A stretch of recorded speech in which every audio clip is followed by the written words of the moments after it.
Vamos falar então aí com o deputado Luciano Zucco, do PL do Rio Grande do Sul. Deputado, bom dia. Bom dia a todos, a Conexão Rural, a todos que nos assistem, escutam. Muito obrigado aí pela deferência. Tamo junto. O deputado, que semaninha complicada, no fim acabou, na semana passada, no domingo, à noite, o senhor já tinha conseguido 75 assinaturas para essa CPI aí do leilão do arroz. Mas aí acabou na terça-feira de o governo voltar atrás nesse amadorismo, essa pichotada que foi dada aí, e não aconteceu esse leilão. Como é que ficou depois disso aí? Acabou neutralizando esse movimento da CPI do arroz?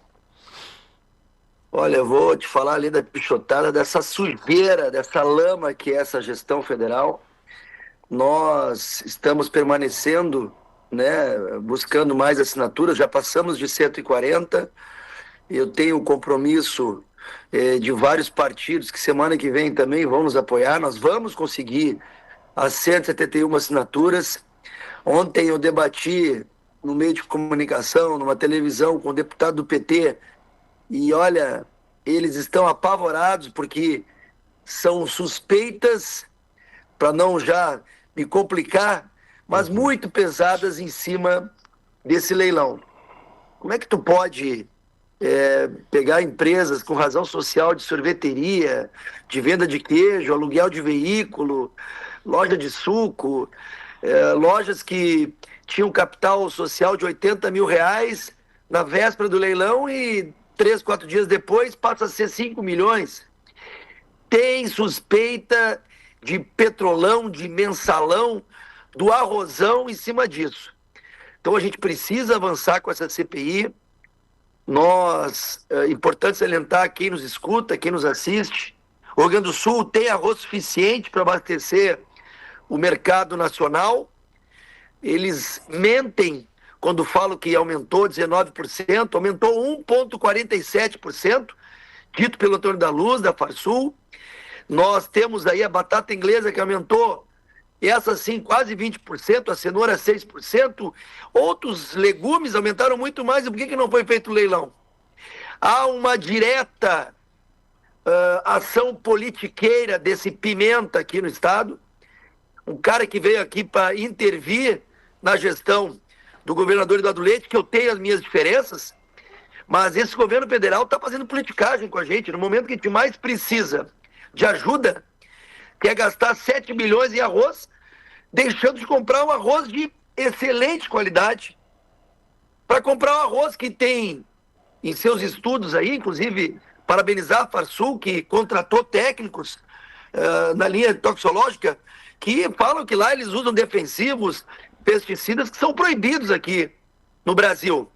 Então são vários os motivos para que a gente brigue por uma CPI, são vários os motivos para que a gente aponte o dedo na cara desses incompetentes, além do mais, sabendo que o cara que saiu, que foi exonerado, porque ele não pediu exoneração, se ele não pedisse, iam tirar ele.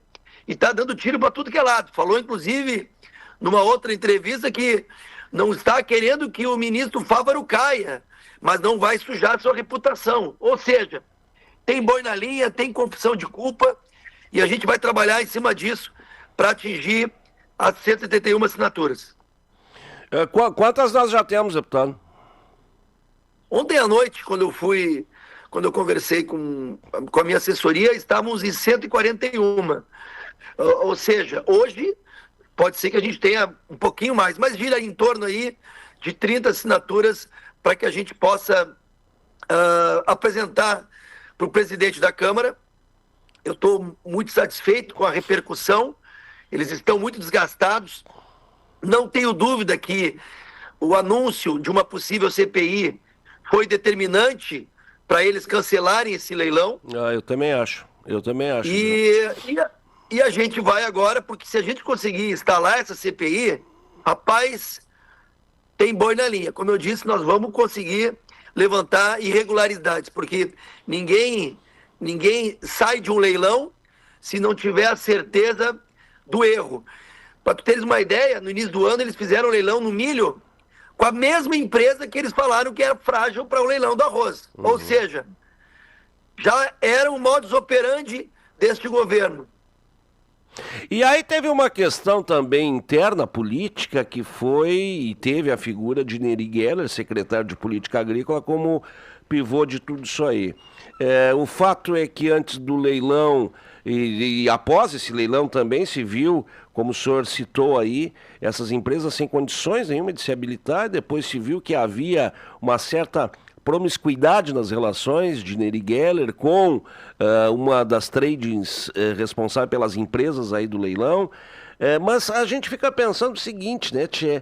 Foi de um amadorismo, além dessa questão interna aí, mas eu gostaria de saber do senhor, nesse primeiro momento, como é que o senhor viu a origem, porque a insistência do governo federal em comprar esse arroz do leilão foi uma coisa extraordinária, né, Tchê? Olha, cara, eles estão querendo gastar 7 bilhões. Se o problema era o custo para baixar o arroz para R$ 5, então que ele compre o arroz gaúcho, faça um subsídio. Nós temos também que entender que nós temos o Pacto Federativo, nós damos mais de 50 bilhões ao ano para esse governo federal. Um dos preceitos do Pacto Federativo é quem ganha mais, paga mais. Então cabia agora ao governo federal olhar o estado do Rio Grande do Sul, um estado que dá muito dinheiro para eles, com carinho, com atenção, com amor. Mas não, o cara vai procurar arroz asiático. O que nós vamos fazer com essa 1 milhão de toneladas aqui que eles querem comprar fora? O que nós vamos fazer com essas 1.000 toneladas que eles querem comprar? Então a gente está aí... Zucco, a gente tem que abrir e fechar um parênteses. Prejudicar um setor cujo Estado viveu uma calamidade e não teve nenhum tipo de prejuízo, muito mínimo, na produção de arroz que eles queriam importar. Eu acho que essa ferida é uma ferida que vai custar a ser fechada, porque era um momento muito importante para o Rio Grande do Sul, para a economia do Rio Grande do Sul, ainda é, diga-se de passagem, e eles insistiram numa questão ideológica, política e talvez mercantil, que a gente ainda vai saber melhor. Isso doeu bastante, viu, Zucco? Os caras são desumanos, cara. É politicagem. Por isso que a gente fala que tem que pegar e entender que a política está no nosso dia a dia e que nós temos que realmente olhar quem você coloca na política, porque os caras são desumanos. Eles estão indo para um lado político, querendo pensar ou já pré-lançar um cara incompetente, cheio de sujeira e que simplesmente vem aqui para intervir e não olha que esse arroz vai envelhecer aqui e nós vamos vender para quem? E tem o efeito cascata, depois vai aumentar ainda mais. O cara queria botar o selo do governo federal para entregar arroz. Isso é uma ação de politicagem. Mas é o que eu estou dizendo.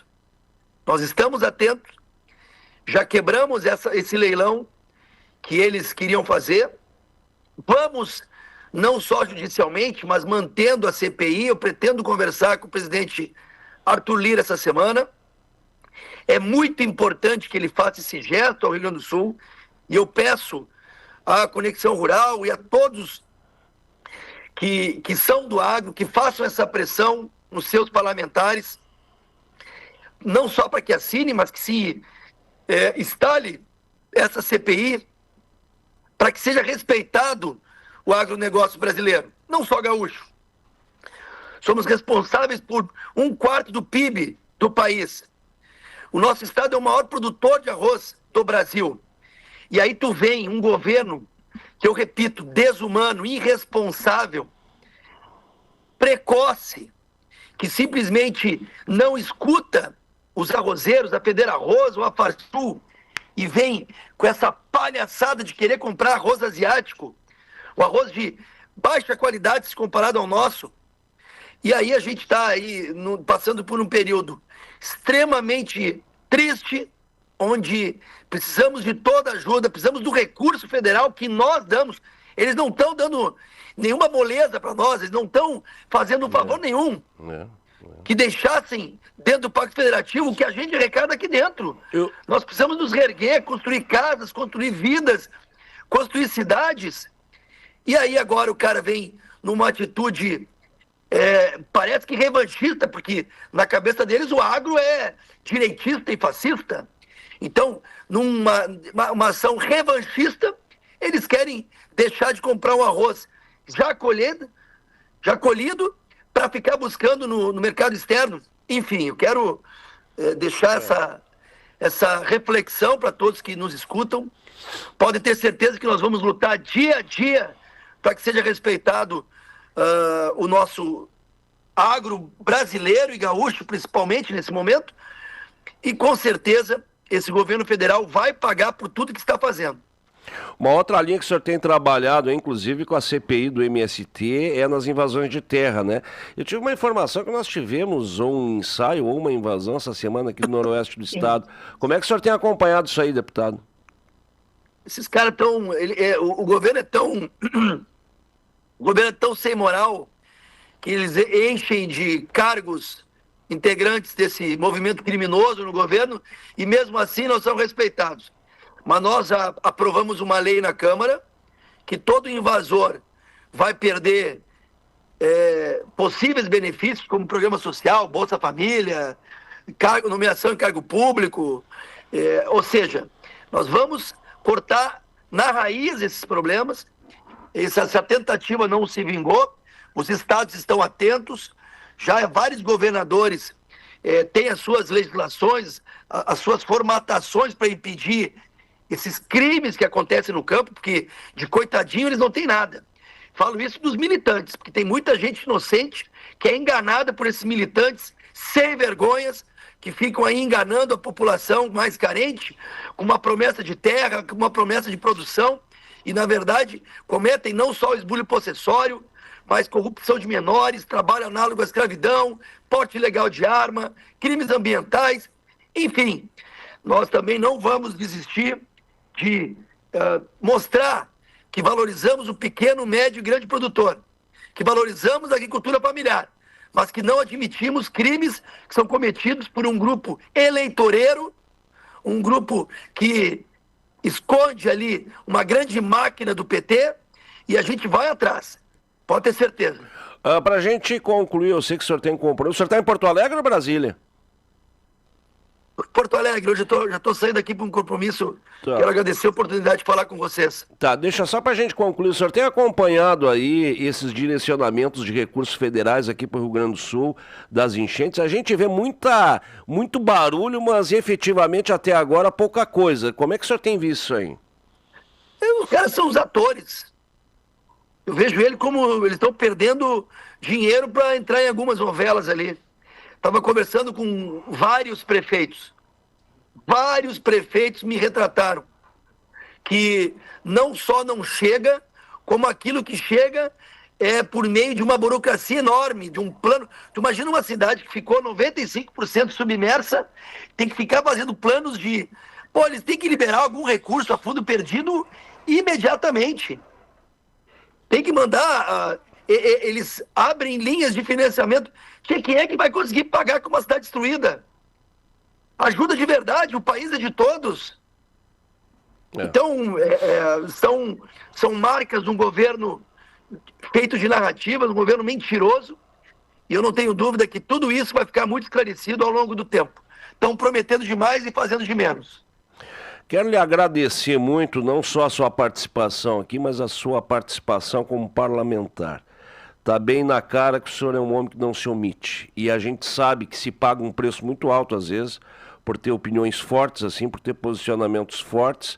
Mas eu lhe digo, continua nessa luta aí de queixo erguido, que o senhor tem um público grande aqui que lhe apoia. Fica com Deus aí, um grande abraço para o senhor.